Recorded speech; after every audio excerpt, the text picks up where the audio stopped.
Hey everybody, welcome back. I have a pretty big Oliver crawler tractor to show you. I think this is one of the biggest ones they ever made. This is OC-18, 1952.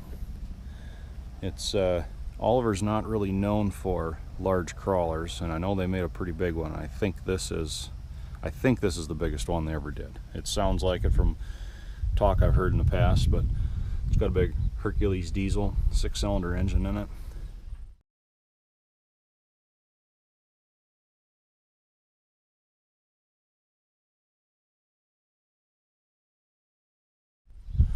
It's kind of an interesting unit for the fact that it steers, and I think it may also brake using compressed air. I see there's 4 chambers up here on the deck. You have 4 levers up there. Interesting Oliver gauge on the dash. It's got your air pressure on, your temp, oil pressure, stuff like that. So it's kind of a bare operator's platform for the most part, but for 52, using a lot of air to steer and to brake, it's kind of interesting, kind of a neat thing for that time period. I don't see a drawbar back here, but we do have what could have been a swing plate. Hard to say. Let's look underneath.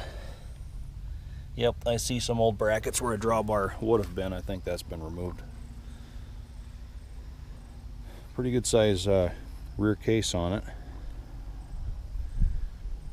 Looks like it's had some new track pads and rails put on it from something else.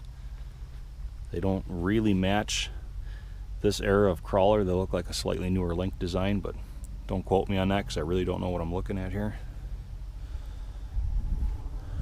Kind of a wide seat on it, typical for that day. Again, we see the air chambers, gear shifter, and your assisted levers up there. Big wide cavity in there. I'm pretty sure there's supposed to be a cover over it.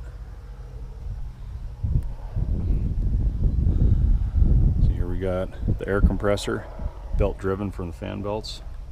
Lines come back here, and I'm pretty sure that's your air tank right up in there. You can see a lot of the air lines going up to the controls there. They had it out running and moving the other day. It actually sounds pretty good. Big Oliver name right in the exhaust manifold. It looks like some kind of a horn or something up there, being that everything else is pneumatic. It's probably an air horn. You look down here, drive sprocket actually doesn't look too bad.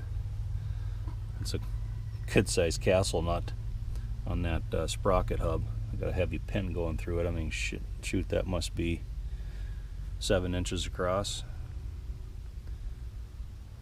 Kind of neat. Another big castle nut there on the track frame hub. Alumite style grease fitting for greasing that whole pivot shaft. Alumite fittings on the rollers. But nothing looks like it's been built up, so not too much wear on everything. Idlers look about the same.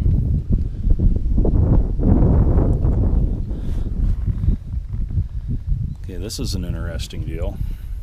Instead of one huge mainspring that goes crossways underneath, they have one here that runs with the track.